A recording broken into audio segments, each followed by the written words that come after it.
Quem somos nós? Uma perguntinha simples, né? Tranquilo começar um episódio, um programa, um bate-papo com essa pergunta de respostas tão amplas. Vários pensadores e pensadoras tentam responder essa pergunta há séculos. Aristóteles, por exemplo, dizia que nós somos um animal social, nós somos um animal interativo. Outro dia eu li uma socióloga francesa, Michelle Petit, dizendo que somos animais poéticos. Bom, que somos animais, nós sabemos, mas que tipo de animal nós somos? Hoje a gente vai bater um papo sobre alimentação, não só alimentação no sentido de comida, mas alimentação de conhecimento, de relacionamentos, e talvez tentar responder essa pergunta com uma singela resposta que talvez sejamos aquilo que consumimos, talvez sejamos aquilo com o qual nos alimentamos. Pois bem, vem para mais um nutritivo episódio desse podcast chamado, inclusive, Quando Comi o Cérebro de Sócrates.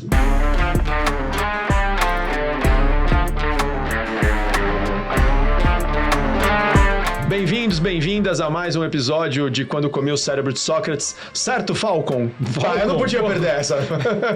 A referência é um boneco da década de 80, sei lá. Se você não sabe quem era o Falcon, por favor, dê um Google que vocês vão ver o Falcon. Entregando a idade dele já também. O nosso querido Júlio César. É só porque eu tô de barba. E um Falcon jovem, né? Um Falcon jovem, né? Falcon olhos de águia. Certo, seu pai Lu? 2.0, 3.0, sei lá, mas é jovem. Uns 4.0 já. Você tá bem, querido? Tudo jóia, graças a Deus. Muito bom, tá tatuado aí? Tô tatuadíssimo. Maravilha, depois falamos disso ao longo do bate-papo. Mas o bate-papo hoje tem convidada. É sempre muito bom quando tem convidada. Aliás, temos tido bastante convidados e convidadas, né, nos últimos meses. Acho que os últimos 30 episódios, praticamente quase todos com convidados e convidadas. E hoje a gente vai receber a Nicole. Nick, que alegria ter você aqui. Na verdade, você não vem sozinha, né? Sim. Quem tá aí com você? Meu filhinho. Daqui a pouco tá aí. Miguel tá chegando? Miguel tá chegando, 9 meses. Muito bem, muito bem. Eu não vou apresentar a Nicole formalmente, porque a ideia aqui ia ser um grande bate-papo, mas queria só começar a trazer um pouquinho do histórico, né? Como é que a gente pensa na ideia de convidar a Nicole. Nick, você tem um restaurante. Sim. Que eu sou super fã do nome, falei pros meninos que o nome é um achado, né? Aliás, o responsável pelo nome tá aqui nos bastidores, sim, né? O patrão, né? O seu Gabriel Brito. E o seu restaurante chama Amarama. Amarama, que é um palíndromo. É um palíndromo. Palíndromo. Palíndromo é uma palavra que ela se lê de trás pra frente, igual você lê de frente pra trás. Então, Amarama... Eu lembrava só de ovo, né? Que ovo... Mas falei pra você que tem o subir no ônibus, né? Subir no ônibus, isso. E tem um outro também com Roma, que eu li outro dia, não lembro como é que é. Mas Amarama é a mesma... Você lê a mesma coisa da esquerda pra direita, da direita pra esquerda. Mas acho que a coisa mais legal do nome é que Amarama tem amar 2 vezes, né? Tem amar 2 vezes. É amar sem em dobro. querer. Muito bem. Me conta uma coisa, como é que surge essa ideia, primeiro de abrir um restaurante, depois, se você puder contar um pouquinho, acho que o teu restaurante tem um nicho, né? Ele tem uma proposta específica, ele não é um restaurante genérico, mas primeiro, por que você se meteu nessa maluquice de abrir um empreendimento? Eu me pergunto todo dia. A gente fala de propósito na vida aqui, abrir um negócio é se dedicar a um propósito que ninguém te obrigou, né? Você não tinha ali a programação, tem que abrir, né, um restaurante, como não tem também que ter filhos, como não tem que casar. Muitos nem incentivam a abrir negócio, né? Pois é. Você já tinha essa vontade de ter um negócio, de ter um negócio ligado à alimentação? Não, eu nunca pensei nisso. Época de faculdade, pensar em carreira, assim. Tanto que eu nem sou formada em gastronomia, né? Sou formada em marketing até que tem a ver, né? Mas eu nunca pensei nisso. O que me levou a isso foi por questão de mudança de estilo de vida mesmo. E eu virando vegana, eu precisei começar a cozinhar, porque eu virei vegana há 14 anos.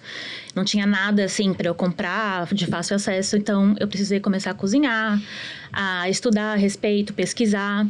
E nisso começou a vir esse interesse de fazer para o outro também a comida.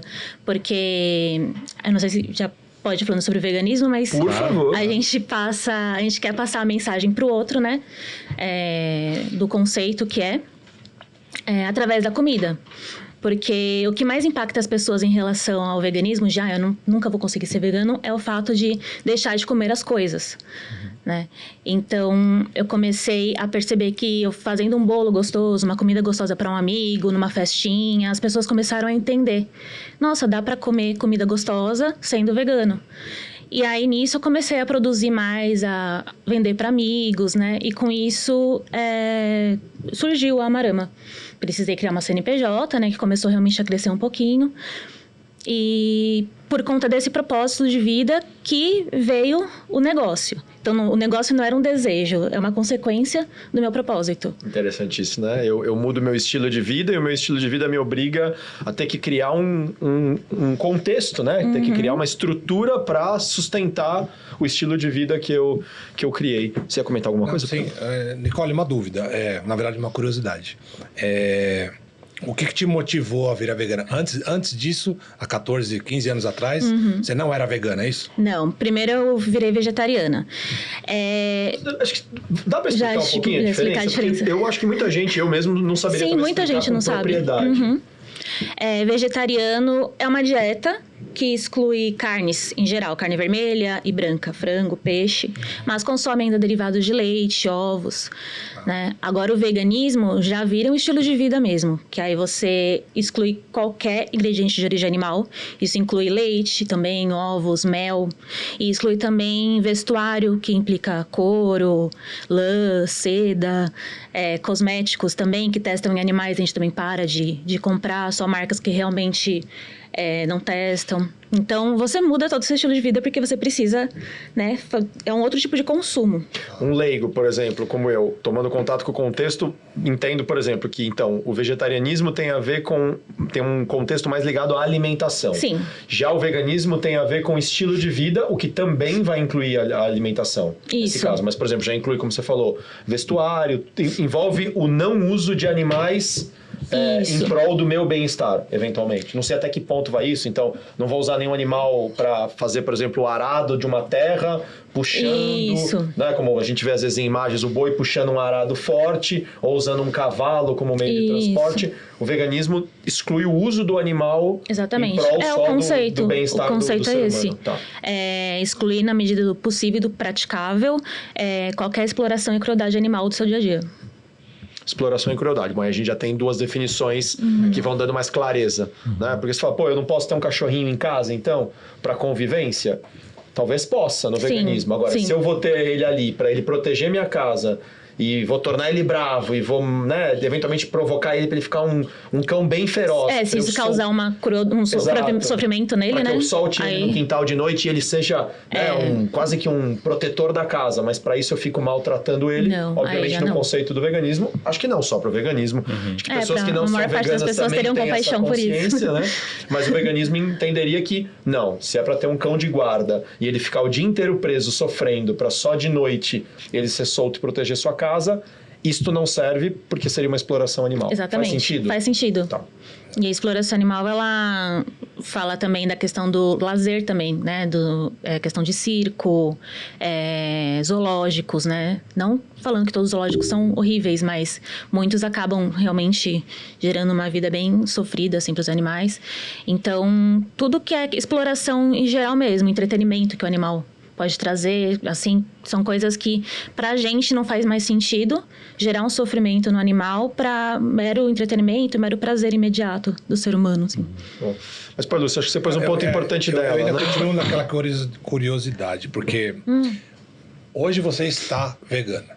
Perfeito, está claro. Sim. Aí, antes de ser vegana, você era vegetariana. Em algum momento, você era carnívora, por exemplo? Sim. Ah, perfeito. Sim. E o que motivou você a virar vegetariana e depois vegana? Então, uma coisa que me ajudou a ter uma empatia já pelos animais desde sempre foi meu pai. Porque meu pai, ele tá com 68 anos, com 30 anos ele parou de comer carne vermelha. 38 anos atrás. Quando pouco se falava disso. Né? Ele era ridicularizado, assim, chamavam ele de planta, assim, porque ninguém deixava de comer carne. E eu sempre perguntei por quê, ele falava que era por conta dos animais, era uma coisa muito instintiva dele, assim, porque não tinha informações a respeito, ele não tinha acesso a isso. Foi por opção mesmo. Porque ele é mineiro, então provavelmente ele viu animais sendo mortos, né, em fazenda, assim, em sítios, né? Então acho que ele foi pegando essa empatia e ele não comia carne vermelha. E aí ele sempre falava isso, só que ele nunca pressionou a respeito e aí eu comia carne pra caramba, eu ia em rodízio de carne, adorava carne sangrando mesmo, assim. Gostava bastante. Mas assim, porque eu não associava, ele falava, mas eu tinha... que foi com 18 anos que eu virei vegetariana, a gente não tem outras prioridades, né? Quando na adolescência, a gente não E na pensa... churrascaria a carne chega pronta, né? Exato, não tinha essa associação. Aí, com 18 anos, eu comecei a saber mais a respeito. Eu tinha umas amigas na faculdade que eram vegetarianas e elas começaram a falar, né, da crueldade da indústria por trás da carne, né? Da carne vermelha, do frango, do peixe. Vi uns documentários também. E aí, eu resolvi parar. Só que na minha cabeça... só tinha isso, vegetariano, eu não sabia que existia o veganismo, ninguém falava sobre isso. Pra mim, só a carne só trazia... O vilão era a carne. O vilão era a carne. Leite, ovo, não mata o animal, não tem problema, tá tudo certo. E então, fiquei uns 2 anos aí sendo vegetariana, aí eu conheci um amigo que era vegano. Aí ele me perguntou um dia, ele falou, por que você não é vegana? Eu, o que é isso? Aí ele me explicou. E eu falei, nossa, eu só não virei porque eu não sabia. Aí eu realmente excluí tudo mesmo. Mas para isso pesquisei muita coisa, né? Você tem que ir atrás mesmo, porque senão você não sabe onde sair para comer, você não sabe o que comprar no mercado. Perfeito, talvez você vai ter na sua própria nutrição num primeiro momento. Né? Isso é muito importante, porque o veganismo não é sinônimo de saúde também. Não é? Não. Tá, ou seja, olha que interessante, não estamos falando de nenhum radicalismo aqui, né?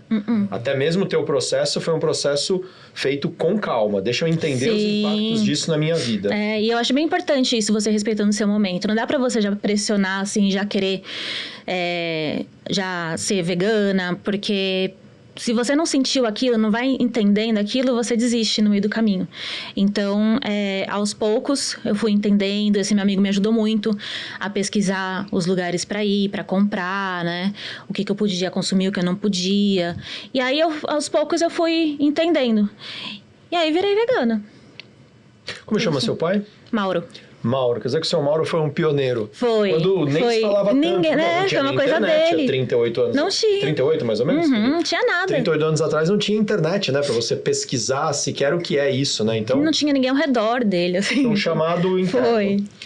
Nicole, mas tem uma coisa muito, muito interessante nessa fala, de várias coisas que você comentou aí, que está totalmente alinhado com aquilo que a gente defende, que a gente faz aqui também. Porque, primeiro, a gente defende sempre uma conversa equilibrada, né? A gente defende sempre atitudes equilibradas e uma conversa que ela tenha nenhum extremo. Geralmente os extremos, assim, eles não conseguem conversar entre si, né? Com certeza não. E o que você falou, assim, do restaurante foi... eu entendi que tinha alguma coisa que foi boa para mim e eu quero compartilhar isso com outras pessoas para que as pessoas, elas também tenham acesso a isso. Ou seja, você não está impondo, falando assim... vai, Lu, você que come carne, acho que você deveria parar de fazer isso porque você está errado e tudo mais. Na verdade, não. Na verdade, você está atraindo pessoas que pensam como você e que estão dispostas a ter acesso a alguma coisa que foi boa para a sua vida e você quer compartilhar essa coisa boa com outras pessoas. De certa forma, é isso que a gente faz aqui também. Bom, subtítulo, inclusive, conversas equilibradas, né? Sobre propósito na vida. E a gente está falando sobre propósito na vida porque a gente entende que é importante a gente buscar o propósito, a gente entender, refletir sobre o que a gente está fazendo no dia a dia para que isso tenha mais propósito. E a gente não está criticando ninguém para, nossa, você está vivendo sem propósito, você está fazendo errado. Você tá... Não, pelo contrário, eu quero atrair as pessoas que estão buscando algo para que elas também tenham acesso a isso. Sim. E o que você comentou sobre o seu pai também, eu achei muito interessante, porque isso, se você perguntar para ele, não, por que você não come carne, pai? E ele vai falar assim, não, isso aqui é bom para mim, por causa disso, daquilo.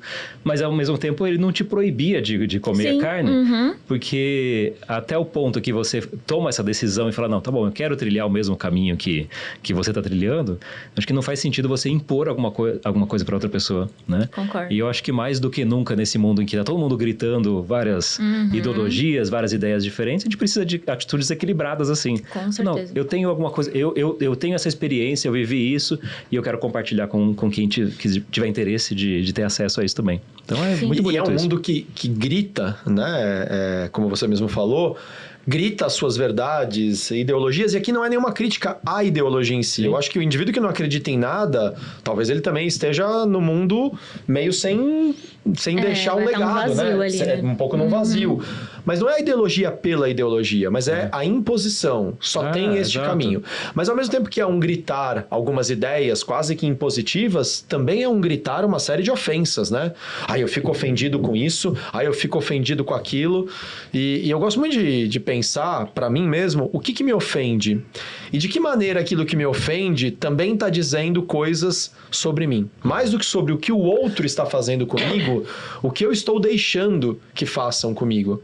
Mas eu achei muito legal você trazer a coisa do equilíbrio, porque o jeito até que você falou a sua transição, eu tomei contato, meu pai estava lá, e mesmo assim você não virou vegetariana só porque o seu pai tinha esse hábito. Sim. Primeiro aquilo nasceu em você. Aí você fez a sua escolha. E depois você transicionou para o veganismo e foi estudar como é que isso ia se dar. Não tem radicalismo. E eu acho que a questão do radical, né? Até se a gente for pegar a etimologia de radical, é aquilo que é profundo e é intransigente. Aquilo que não aceita uma versão. Como é que a gente não aceita uma versão num mundo que é absolutamente diversificado? Tem 8 bilhões de pessoas, pelo que a gente consegue ter de acesso às informações, no mundo e mais. Não é um número estanque, né? Não é uma coisa estagnada. Tem 8 bilhões de pessoas hoje e vai ter as mesmas amanhã. Não. Tem 8 bilhões de pessoas e ainda que o número se mantivesse o mesmo, significaria que alguns morreram e outros nasceram. Vai trocando. Então como é que a gente pode determinar uma única regra para todo mundo se cada ser humano é singular? Eu li essa semana, né, a gente grava aqui, publica com um pouco depois de distância, mas eu li uma frase ali de uma atriz britânica, eu não vou lembrar o nome da atriz, uma pena, mas numa revista, num semanário brasileiro, em que ela falava, eu sou única. E ela dizia, não é que eu sou única no sentido de ser melhor do que as pessoas. Não, eu sou única porque não tem ninguém igual a mim. E eu preciso entender a importância dessa singularidade exatamente para parar de ficar desperdiçando energia tentando ser igual aos outros. Para Nicole fez sentido em algum momento o veganismo. Eu tenho amigos que vão me dizer certamente que eu nunca vou deixar de comer carne. E ok, faz sentido para eles, mas tenho muitos amigos que gostam de comer carne, mas são claramente contra qualquer tipo de perversão ou de exploração animal no sentido de causar um sofrimento arbitrário. Talvez a gente seja ignorante em como aquela carne chegou até a gente, talvez a gente realmente não conheça todo o processo, mas são pessoas conscientes e favoráveis à não exploração, ao sofrimento desnecessário. E queria rapidamente só falar do meu caso. Eu tive no Amarama, né, alguns anos atrás, conhecendo, e aí a primeira vez que eu fui lá, eu falei, eu queria almoçar e tal, né, a gente depois ia fazer um trabalho juntos, e a Nick falou, o que você gosta disso? Tá, então vou te mandar esse prato. Então era um bife. Você fala, bife? Mas eu não tô num restaurante vegano. Não, bife é o nome do prato. Arroz, feijão, que aí não tem, né, ingredientes animais e tal. Bom, comi o bife. Tinha gosto de quê? De carne? De carne. E tinha consistência de quê? De carne. E tava de verdade, e eu sou um cara que gosta de sabores, né? Dá pra vocês verem pelo meu shape que eu sou alguém que gosta de comer, né? E tava uma delícia. E eu não tô falando porque tá na frente dela, porque eu já comentei, inclusive pra vocês, falei pro Alex aqui nos bastidores, Alex, uma delícia. Do que era feito o bife? De carne de jaca. E é interessante. Aliás, eu ouvi dizer que tem uma coxinha de jaca. A gente tem lá, uma delícia. Pode fazer propaganda, viu? A coxinha da Amarama, que você vai comer, e se você já comeu coxinha de frango, você vai falar, não, é óbvio que isso aqui é frango. Sim, porque vai ter gosto de frango. Porque o teu ponto não é contra o gosto, né? Você Exatamente. Não é contra o sabor. Eu não virei vegana porque eu deixei de gostar de carne. Do sabor da carne, né? No nosso subconsciente fica ainda aquelas memórias afetivas das comidas que a gente gostava, né? O frango, a carne. Então a gente precisa ainda ter essa sensação, senão a gente desiste. Pra ter esse conforto, mas sabendo que não teve crueldade animal por trás, entendeu? É um estilo, né? E era uma delícia. E eu comi a consistência, acho que por conta da jaca ser mais fibrosa, né? Isso, ela fica desfiadinha. Parece uma carne de panela. Então, assim, você fala assim, eu vou deixar de comer carne? Eu, por enquanto, não optei por deixar de comer carne. Eu continuo gostando da carne. Tenho os meus momentos de fazer churrasco. Confesso que depois que a gente conheceu a Amarama e entendeu um pouco melhor que o sabor importa, a gente começou também a se perguntar, será que eu preciso comer tanta carne por outros motivos? Mas acho que fundamentalmente o que aconteceu ali foi um conhecimento, uma expansão do conhecimento. Eu fui lá, provei. Antes de ser radical e dizer, porque esses vegetarianos, esses veganos, né, babacas, não sei o quê, né? Não é um tipo de preconceito? Tanto quanto, talvez, um vegano falar, o cara que come carne é uma pessoa do mal. Calma, pera um pouquinho. né? Vamos conhecer essa pessoa. Ela pode ser uma pessoa super consciente, né, e preocupada com o bem-estar animal, mas ela pode entender que está tudo bem o consumo de fontes de alimento animais, contanto que você não tenha exploração, maus tratos. E o conceito é muito largo, né? Alguém vai dizer que qualquer abate de uma vaca, de um boi, de um frango é uma crueldade. É verdade. E tem gente que vai entender que não. Se você criou ele solto no pasto, né, com boa alimentação, e chegou o momento do abate, e nós vamos abater como tribos e etnias anteriores à organização, né, da sociedade em cidades, feudos, faziam há milênios, tá tudo bem. Mas eu acho que fundamentalmente o permita-se conhecer. Sim. E acho ótimo que a gente receba, né, uma pessoa que é bem diferente, por exemplo, do rapaz que nós recebemos que fazia cutelaria. E que veio nos explicar a arte da cutelaria, da desidratação da carne, porque antigamente era importante fazer isso para poder preservar, porque a carne era uma fonte de alimentação, mas ela estragava se você não desidratasse e tal. E ele foi nos ensinando como é que se fazia, né? A questão do salame, a história toda italiana. E a gente foi entendendo a arte por trás daquilo e quanto aquilo tinha de histórias familiares. Eu posso não concordar e não querer comer aquilo, mas quando a gente entendeu, ganhou outro valor. E que ótimo que a gente hoje está podendo ver um outro modelo e a gente soma, né? Em vez de reduzir. É só um ponto, Dan. Não era cutelaria, era charcutaria. Charcutaria, obrigado, você tem razão. Era charcutaria. Cutelaria tem a ver com afiar. Da faca. Acho que foi os dois, a gente conversou com os dois. Eu acho que a gente conversou com os dois no mesmo dia em episódios diferentes. A gente conversou com um que afia a faca e que, inclusive, esse rapaz da cutelaria, o Kim, né? Ele nos ensinou que uma faca mal afiada estraga os vegetais. Porque você faz muita pressão sobre os vegetais na hora de cortar e você mais esmaga do que corta. Aí ele perde muito, né, da hidratação, porque você o esmaga, você acho que solta mais sabor e aromas do que precisa por causa do esmagamento. E quando a faca está afiada, então até para os vegetais, a faca afiada é fundamental, né? Aí depois veio o rapaz da charcutaria. Obrigado, Pailu, por lembrar. Perfeito. Eu queria adicionar mais um tema que eu acho que o Júlio trouxe com muita clareza aqui, que a gente busca conversas equilibradas e coisa e tal, né? O Dan falou de conhecimento e acho que em cima do conhecimento é importante para a audiência, principalmente, entender, né? Como é que funciona a pessoa que faz uma opção por ser vegetariano, a outra pessoa que faz a opção por ser vegano, porque a informação eu acho que é a chave de tudo. Sim. O que cada um vai fazer com a informação é outro detalhe, e não diz respeito a nós, mas eu acho que como um bate-papo aqui, a informação, o informativo é importante para as pessoas refletirem, para as pessoas poderem entender por que essa escolha e assim vai.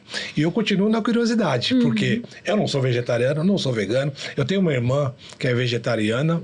Qual delas? Qual das suas irmãs? É a minha irmã do meio, a Meiling. Né? Eu tenho nome chinês, minha irmã, eu tenho duas irmãs, então as duas também têm... Fala o nome da outra para não gerar ciúmes, né? A Meiling. A Meihua é a caçula e a Meiling é a do meio que optou por ser vegetariana. Mas ela é uma vegetariana muito legal, não é porque é minha irmã, né? Porque assim, a gente se encontra algumas vezes por ano, porque cada um vive num lugar. E, enfim, como irmãos, para matar a saudade, colocar a conversa em dia, a gente se encontra. E normalmente a gente se encontra em lugares onde tem gastronomia, né? Essa é a opção. Então, por vezes, ela me trouxe a lugares que tem a prática vegetariana e, assim, eu super curti. É diferente e é saboroso, tá? Mas o legal dela é que também, às vezes, a gente vai em lugares que não tem tanta opção vegetariana hoje em dia, né? E ela falou, tudo bem, a gente tira a parte da carne, vocês comem, eu como os legumes, a pasta, enfim, o que tiver. Então a gente busca esse equilíbrio. E aí, para efeito de informação, a curiosidade que eu tenho é a seguinte: no vegetariano, para mim, é um pouco mais claro que a opção por não comer nada de carne, né? Que envolva a vermelha, a branca ou o próprio peixe, é isso? Isso. Mas no vegano, qual é a grande motivação para deixar também de comer o ovo, se alimentar através do leite da vaca, até do mel, né? ou de cabra, enfim, né? Do próprio mel que vem do inseto, né? Enfim, é essa curiosidade que eu tenho e acho que a audiência também possa ter. Então, o ovo, o leite, vem de uma indústria que hoje a quantidade de pessoas que tem no mundo exige uma quantidade enorme de leite, de ovo, né? E para isso, o animal virou um produto. Do jeito que produz um iPhone, produz galinhas, produz ovos, produz vacas ali aprisionadas para dar leite. Na nossa concepção, assim, na consciência que a gente teve em relação a isso, não faz sentido a gente continuar colaborando com o sofrimento desses animais. E o leite e o ovo, por mais que não mate, os animais, eles ficam aprisionados, né? Fala, galinhas soltas, né? Tá caipira. Não, fica naquelas granjas ali, super apertadas, lutando de hormônio, né? Se matando, confinadas, sem luz do sol. As vacas ficam aprisionadas sem mexer 1 centímetro por ano só dando leite. E para dar leite, elas têm que engravidar. Então, tem também uma questão que a gente fala até que é de estupro mesmo, porque ela não está naturalmente querendo cruzar ali, né? Inseminada o tempo todo, Então, acaba sendo até mais cruel, porque eles não morrem instantaneamente, como para produzir uma carne, mas eles ficam sofrendo a vida inteira. E poderia, às vezes, viver 15 anos, vive 3, só para a gente realmente consumir de uma forma desenfreada. Então, e o mel, a mesma coisa. A questão das abelhas também, elas ficam aprisionadas, e tem a questão do sofrimento delas também. Não tem como, a gente está impondo o tempo todo está induzindo uma produção, né? Não é natural do animal aquilo. Né? A gente está induzindo o tempo todo. E isso gera um sofrimento. E isso acaba também impactando muito no meio ambiente também, né? Porque desequilibra o ambiente. A gente lê muito sobre as abelhas, um desequilíbrio seríssimo. Não sei, Julião, se até o teu conhecimento biológico, se você ainda pesquisa alguma coisa assim. O Júlio é formado em biologia, correto? Que a gente tem uma redução significativa no número de abelhas hoje, pelo menos percebidas nas comunidades, por vários motivos, pela urbanização, pela destruição de alguns ambientes onde a polinização fica comprometida. E a diminuição de abelhas é um problema para um ciclo geral, assim, humano. Porque a abelha refaz a polinização nos seus voos. Com menos polinização, você tem menos produção de uma série de elementos biológicos, enfim. E a abelha, que parece eventualmente um bichinho do qual a gente tem medo de ser picado, ou a gente gosta porque ela produz mel, para quem consome mel, ela vai muito além disso, né? Ela cria toda uma cadeia de proliferação da vida, que sem este elemento nós teríamos um problema sério. O caso que eu achei interessante era na Inglaterra, que teve uma vez que eu fiz uma viagem para lá e estava vendo no mercado, eles estavam distribuindo sementes de flores para ir incentivando as pessoas. Falaram, olha, planta no seu jardim lá, porque a gente está precisando aumentar a população de abelhas aqui da Inglaterra. E daí eu vi uma outra pesquisa que estavam vários pesquisadores viajando pelo mundo tentando importar abelhas para a Inglaterra, porque não tinha abelha suficiente. Então, mas você vê, eu acho que faz sentido esse tipo de discussão pelo mundo que a gente construiu. Sim. Porque eu entendo que os animais, existe toda uma cadeia biológica, existem animais que comem outros animais, sim, a gente também está nesse meio, então assim, não quer dizer que a gente não tenha crescido e evoluído para ser consumidor de carne.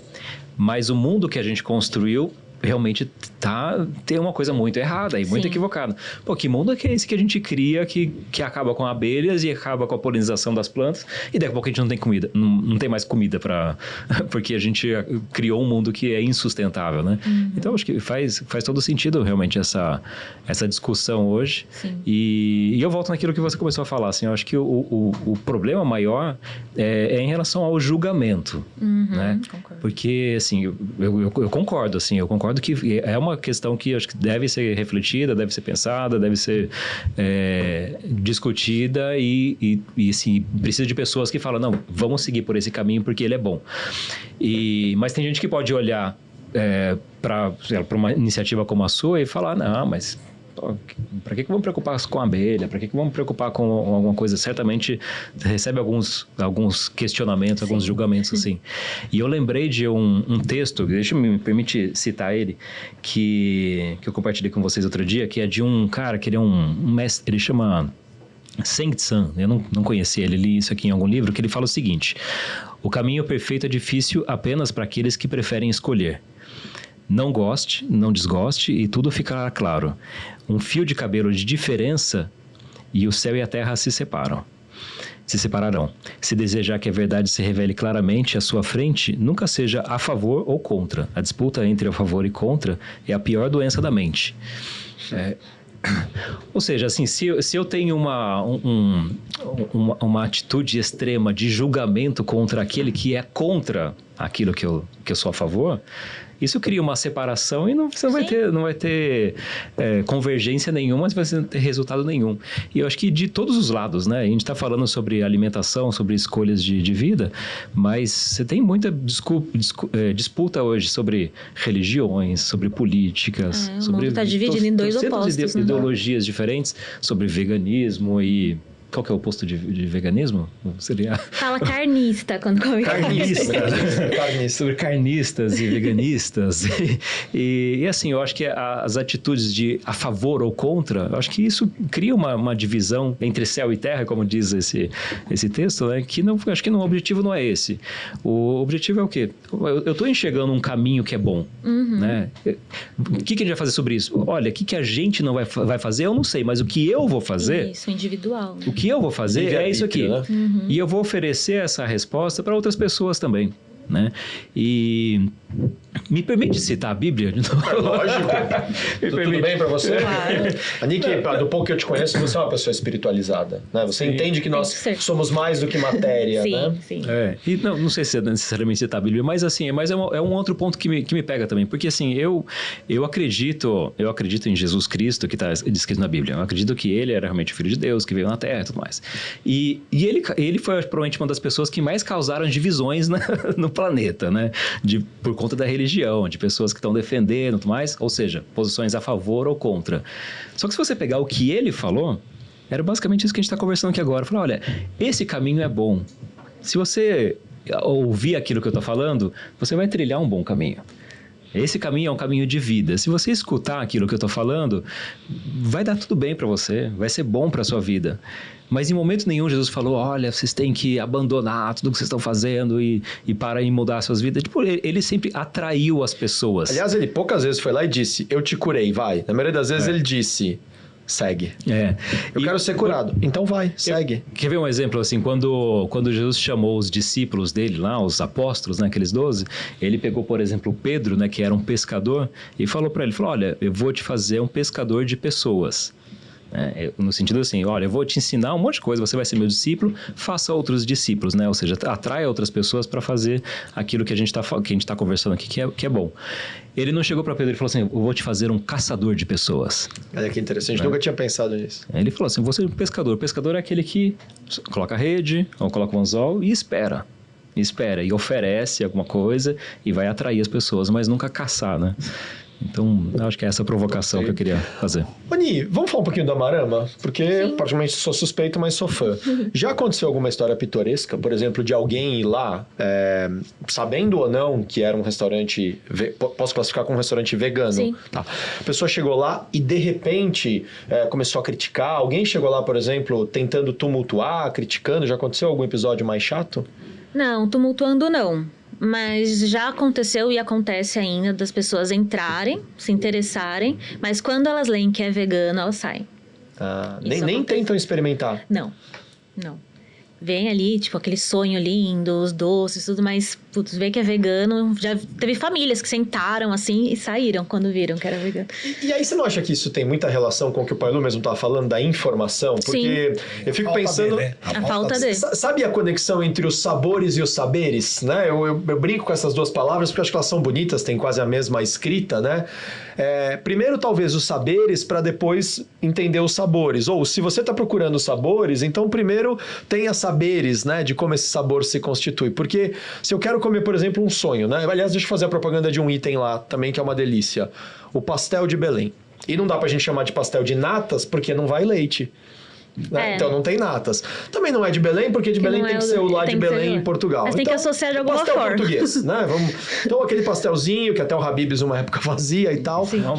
Porcaria. Outro dia fui lá. O pessoal do Habib's, desculpa, mas não é bom. Não é legal. Não sei nem se eles fazem ainda, Acho né? que faz. Honestamente. Mas fui lá outro dia tal, levei pra casa, aí você até me ensinou, vai pôr no forno e tal. Nós comemos o café da manhã. Crocante, realmente saboroso. Então, o ponto ali era, eu queria comer o quê? Eu queria comer um alimento que fosse leite. Qual que era o saber que me importava? Que tivesse leite ou que tivesse um gosto bom? O gosto do pastel de natas, o pastel de Belém, que, por exemplo, eu morei em Portugal, comi muito pastel de Belém ali do lado do Mosteiro dos Jerônimos. Então, eu quero aquele sabor. Então, eu comi e tinha aquele sabor. o que eu estava procurando? Qual era o propósito daquela minha busca, né? Era ter uma satisfação organoléptica aqui, para usar um termo técnico, né? Que aquela comida na minha boca tivesse tanto a consistência física ao mastigar, quanto os sabores que me agradassem. Então neste ponto, que me importa se tem ou não tem leite? Por exemplo, me importa que não tenha nenhum ingrediente agressivo, corrosivo, sei lá, alguma coisa que faz... Tóxico, né? Tóxico, obrigado pela palavra, tóxico. Me importa que não tenha nenhum ingrediente que tenha sido roubado, né? Que tudo que foi usado para produzir foi feito de maneira legal. Isso é o que me importa. Tirando isso, o que me importa depois é o sabor. E tinha um sabor delicioso. De repente a pessoa chegou lá, sentou e viu que era vegana, o restaurante era vegano. Por que será que ela levantou? Porque pode ter um propósito. Ela pode... é um preconceito, né? Ele falou, não, ser vegano não é bom. Então, pode ser. Mas eu fiquei pensando aqui o seguinte. Talvez a pessoa fale assim, eu quero comer uma carne. Quero comer uma carne. Ponto. Então tá. Então aqui você não vai comer carne. Aí, né? Eu quero comer alguma coisa que vá a ovo. Eu gosto de ovo. Eu quero por exemplo, eu quero me alimentar com a proteína do ovo. Eu quero proteína animal. Não, então realmente, justíssimo, super tranquilo você ir embora. Eu não tenho proteína animal aqui nos meus alimentos. Agora, eu vim aqui, eu quero comer, e quero comer alguma coisa que me nutra, tenha algum nutriente e que seja saborosa, por que eu não experimento primeiro? Porque eu experimentei o pastel de natas, ou que não é de natas, o pastel português, que não vai ovo e não vai leite, e eu achei uma delícia. Eu, particularmente, aí a minha experiência, comi o arroz, feijão e o bife, que no caso era feito de jaca, e o sabor era de carne, e eu achei uma delícia. Mas eu primeiro precisei experimentar. Não sei se foi nos nossos bastidores que em algum momento eu falei para vocês, ou foi em algum programa, um cara fazendo uma pergunta muito interessante. Como é que eu explico para alguém qual é o sabor da laranja? Como é o sabor da laranja? Tem que viver. Tem que provar. Tem que provar, né? Agora, se o meu propósito é eu quero proteína animal, não, de fato, não vá num restaurante vegano. Mas eu quero comer alguma coisa. Mas se eu quero comer alguma coisa e ter um sabor bom, e se o sabor for bom? Porque você tem um dom. Você consegue fazer as comidas ficarem com um tempero e um sabor delicioso usando temperos que não são de origem animal. Produtos... Então, eu fui lá, comi e experimentei. Não tem muito disso que o Pailo falou? A falta do saber que faz com que a pessoa não se predisponha sequer a conhecer o sabor. Sim. Porque parece que a comida vegana tem um rótulo, né? Comida vegana tem que ser ruim. Por quê? Porque antigamente era. Ah, legal. Antigamente não era bom. Soja, tofu, né, eram as bases antigamente e não tinha um bom tempero. Porque o que eu falo muito é, a carne em si ela não é gostosa. O gostoso é quando você tempera ela. Você não come uma carne crua, né, um frango cru. É a mesma coisa comida vegana, é o tempero, né? Então... Ixi, perdi o raciocínio. Estava falando assim sobre o sabor, né? Que às vezes a pessoa não se predispõe a aceitar um sabor de uma comida vegana porque ela associa que ela associa que é ruim, exatamente.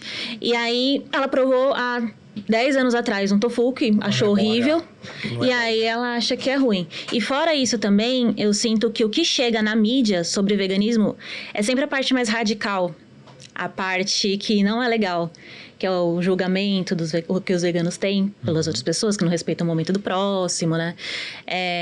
Então, também tem essa repulsa que as pessoas criam do vegano. Então, além de, talvez, lembrar que não era uma coisa gostosa, ainda associa... Ah, não, é de vegano isso aqui, chato, não quero.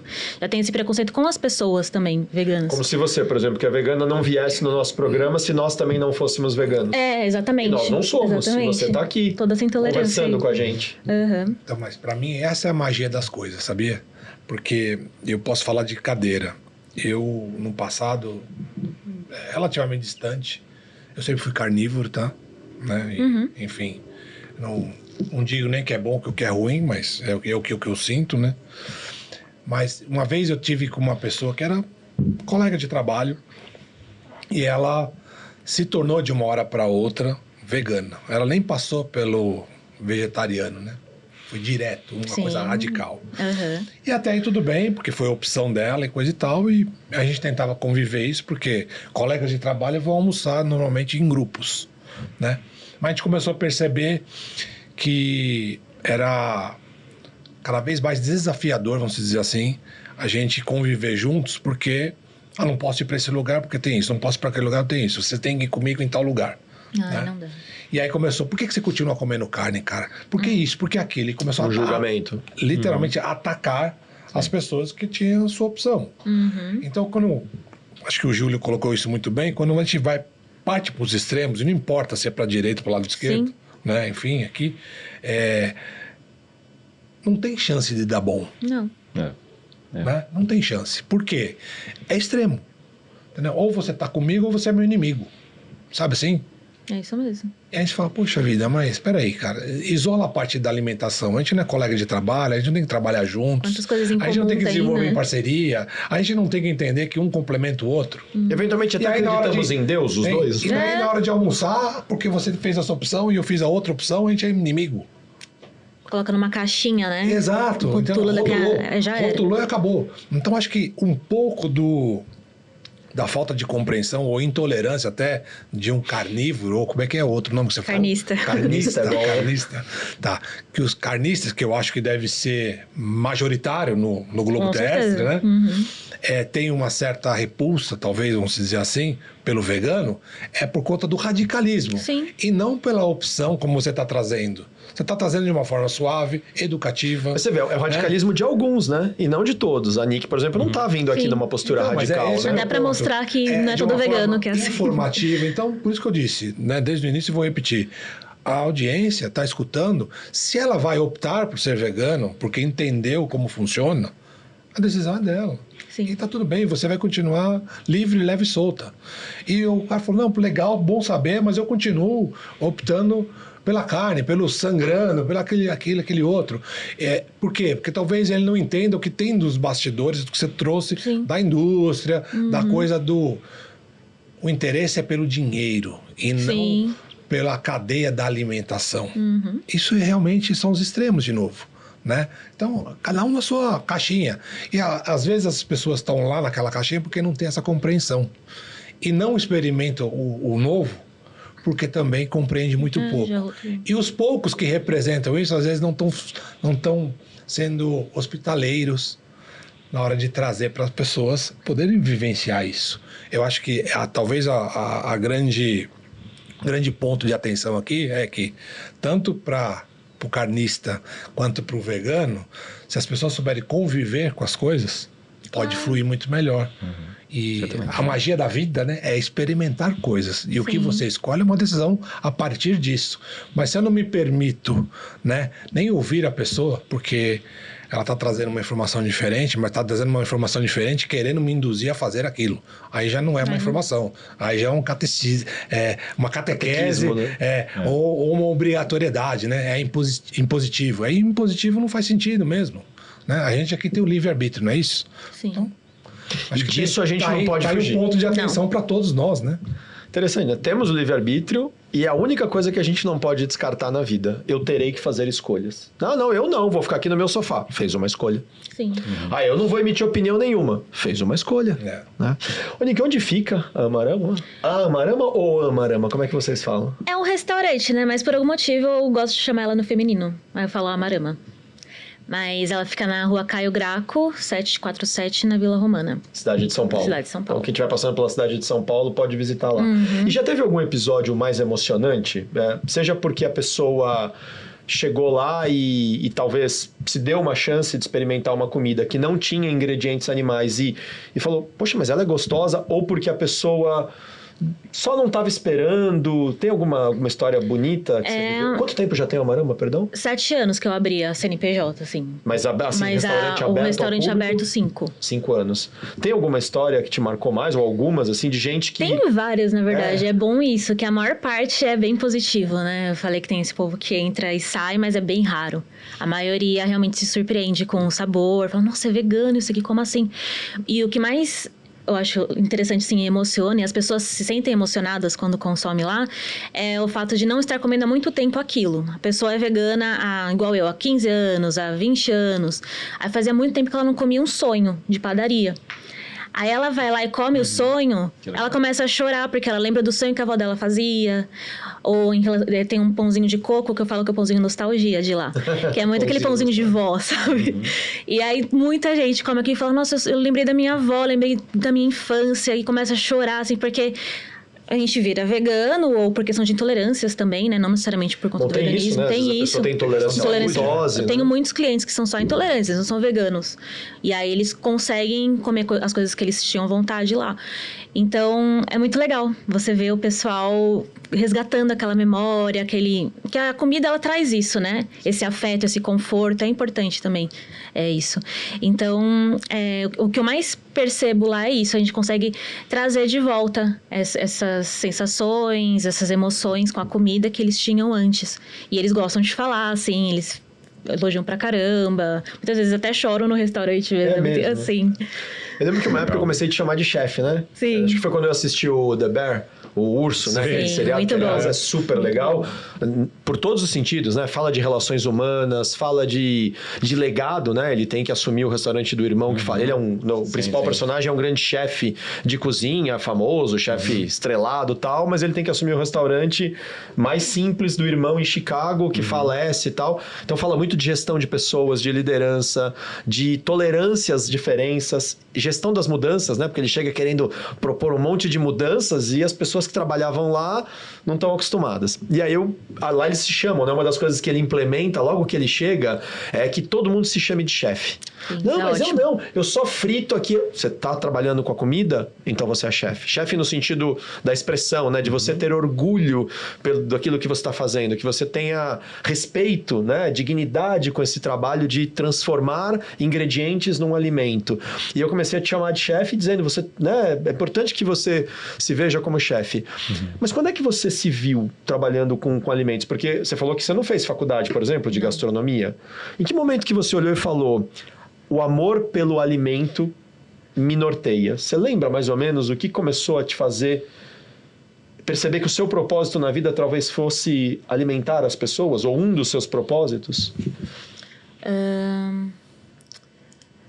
Eu acho que foi muito nesse feedback das pessoas mesmo. Porque eu comecei fazendo por conta do meu propósito, uma coisa individual, uma consciência minha. E aí eu comecei a vender, né? E aí começou a ter esses feedbacks das pessoas se sentindo muito bem com a comida que eu tava oferecendo, né? Tanto por questão que eu já falei, de nostalgia, ou por conseguir seguir com o veganismo ali. E aí, o fato de saber que o meu trabalho estava gerando esse tipo de experiência para as pessoas, começou a aquecer o coração, assim, né? Porque você começa a ver que, além de ser o seu propósito, você tá gerando experiências, momentos bons para as pessoas. Então, eu acho que foi a partir assim que eu comecei a realmente a comercializar, mesmo porque começou a ter mais pessoas consumindo e mais pessoas falando para mim, né? Mas foi dessa forma. Mas antes disso, eu não tinha tanta ligação com a comida, não. Foi mais por conta do propósito mesmo, que aí trouxe essa experiência. Interessante, né?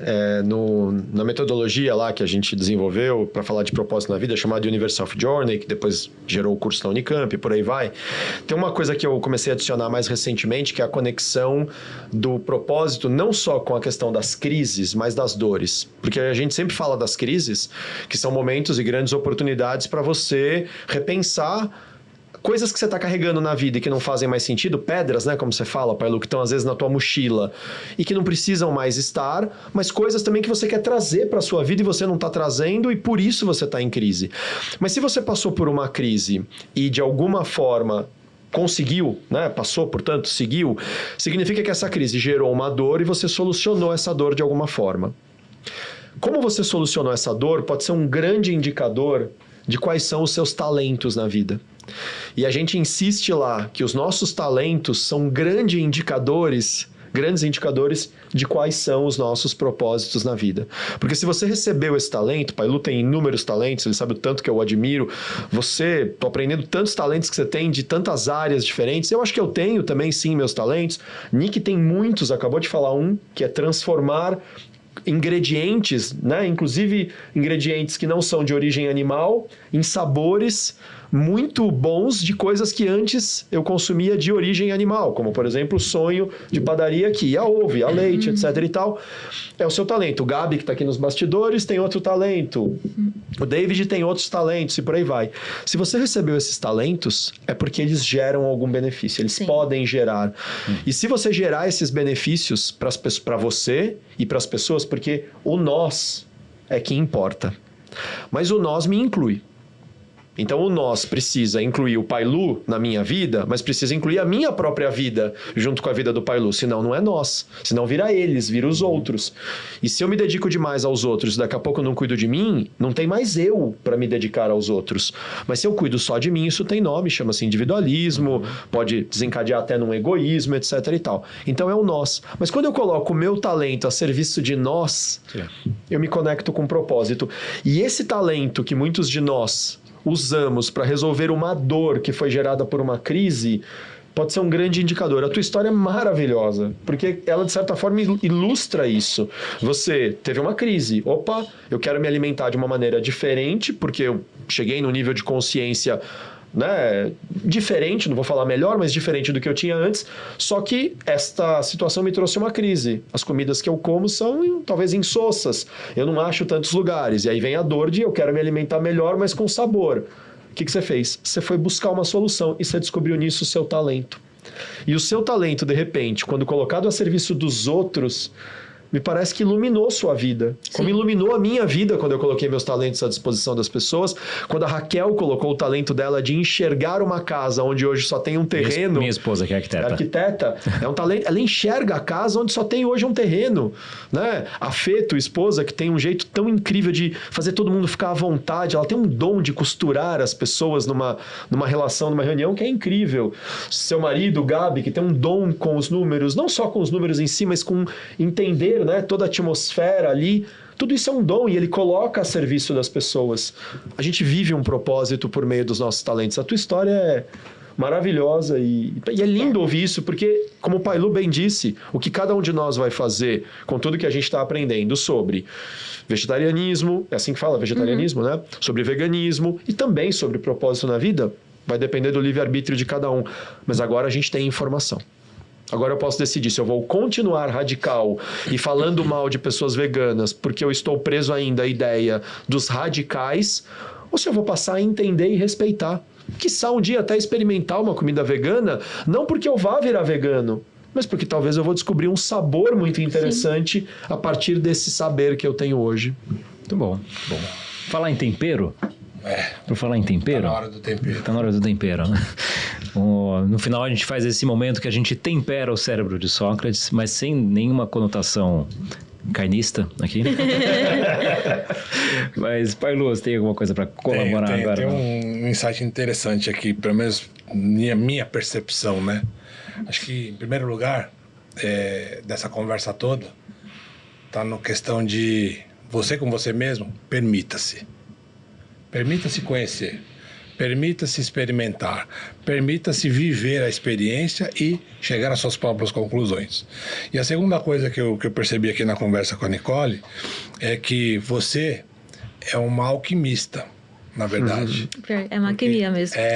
Porque você desenvolveu uma habilidade de atender às questões sensoriais, só que sem a necessidade de usar as origens, que muitas delas vieram só da origem animal. Sim. Entendeu? Então, no fim do dia, o que mais vale? É a experiência que você vai viver. Porque nós somos seres de emoções. E, na verdade, pouco importa se veio da galinha, da vaca, ou se veio de um vegetal. Se a experiência sensorial funcionou e te remeteu à afetividade, né? O afeto, a sua avó, a época da família reunida no final de semana e coisa e tal, já valeu. Já valeu.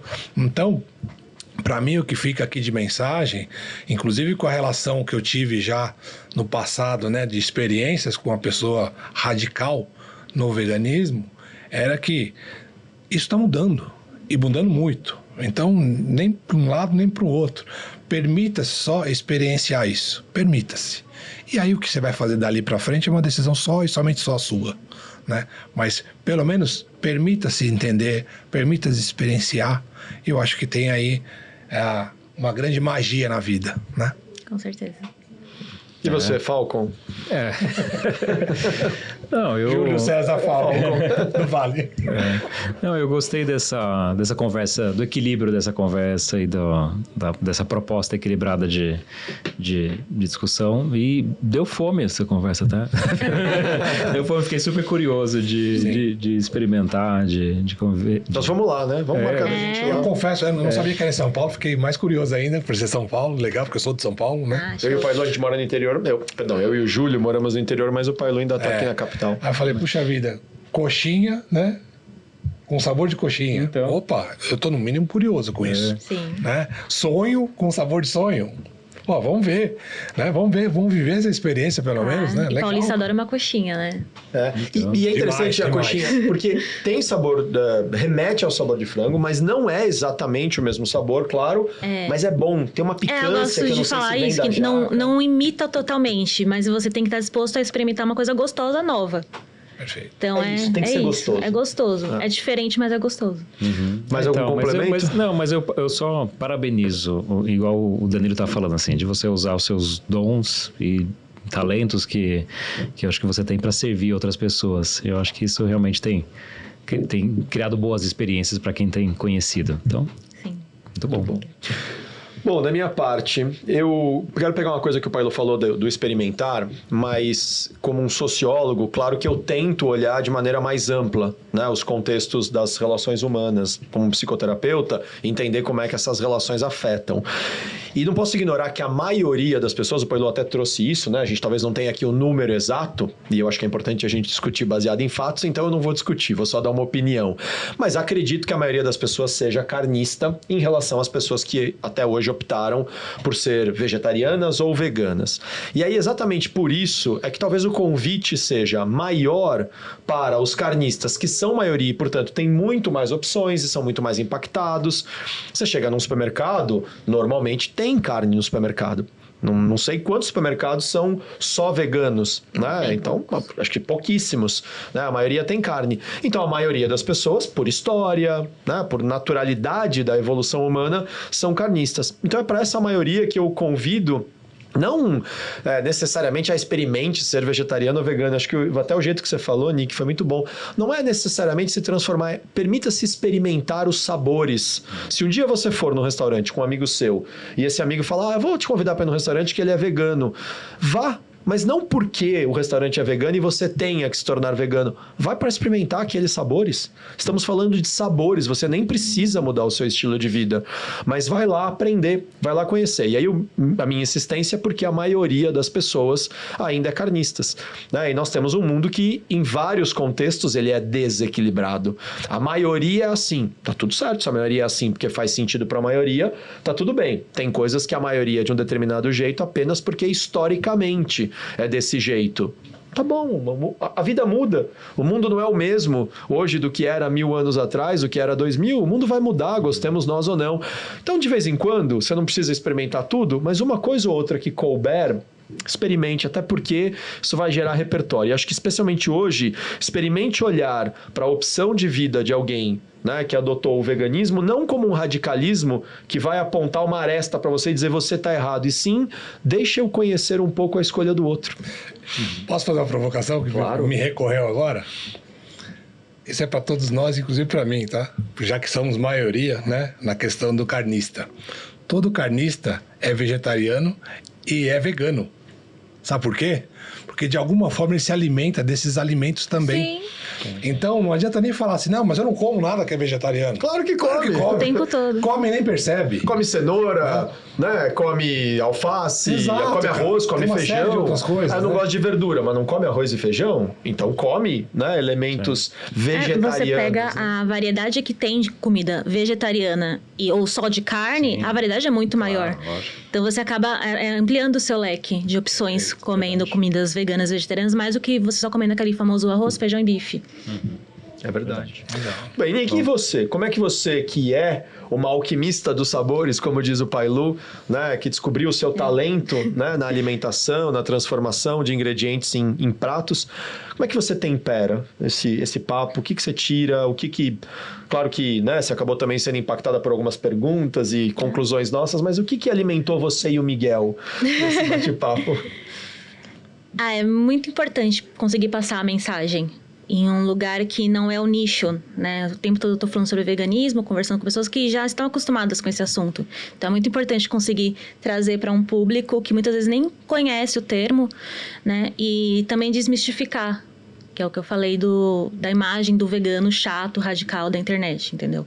Eu acho muito importante, e isso até falando para veganos também, a importância de respeitar o momento do próximo, que assim, a gente também não era vegano, a gente teve o nosso momento, então a partir do momento que você julga o próximo por conta disso, você está sendo hipócrita, né, com você mesmo.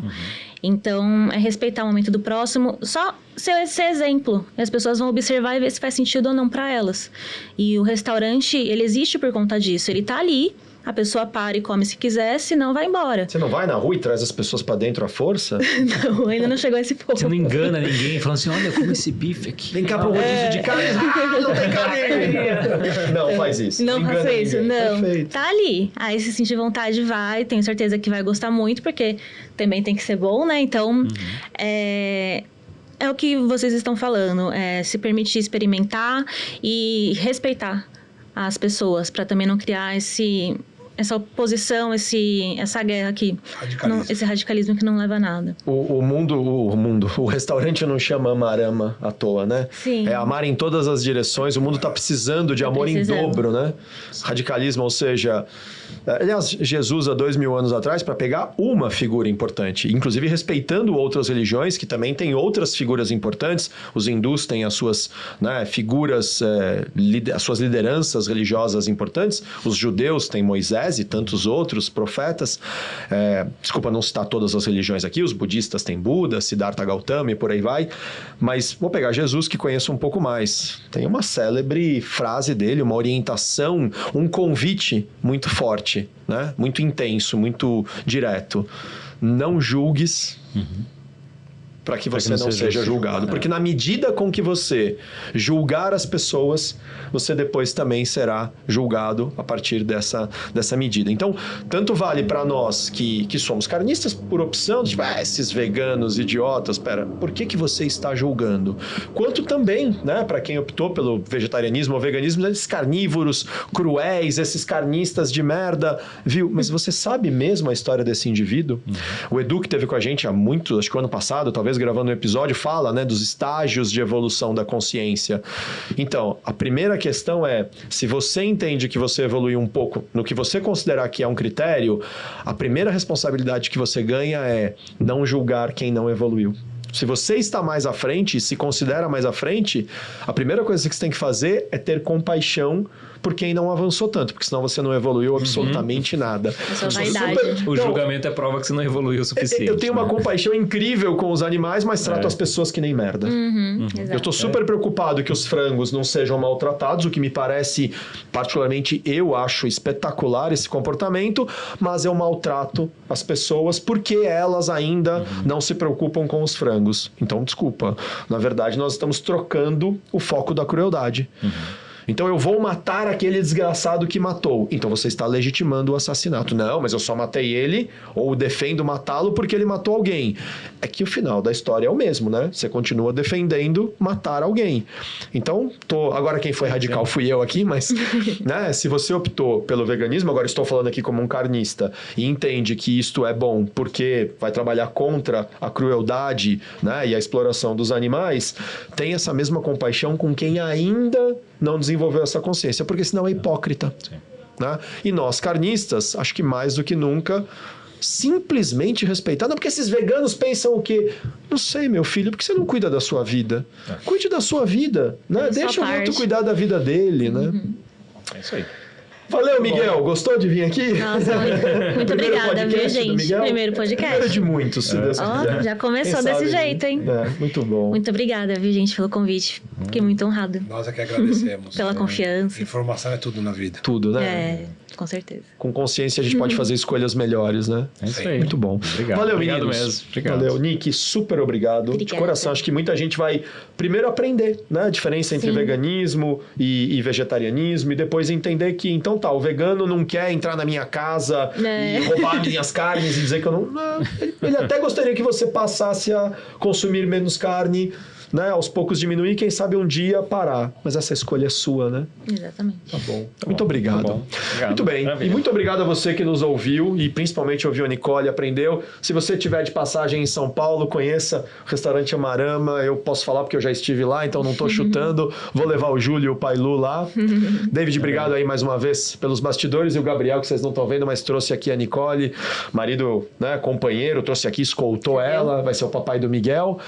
E a você que vai se alimentar daqui a pouco, pense que talvez nós sejamos um pouco daquilo que nós nos alimentamos em todos os sentidos, tanto comida, quanto conhecimento, quanto relacionamento, quanto espiritualidade, e que você faça uma boa nutrição.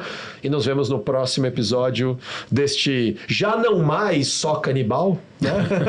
Mas cada vez mais nutritivo. Nutritivo Nutritivo podcast, quando comi o cérebro de Sócrates. Valeu. Valeu, gente.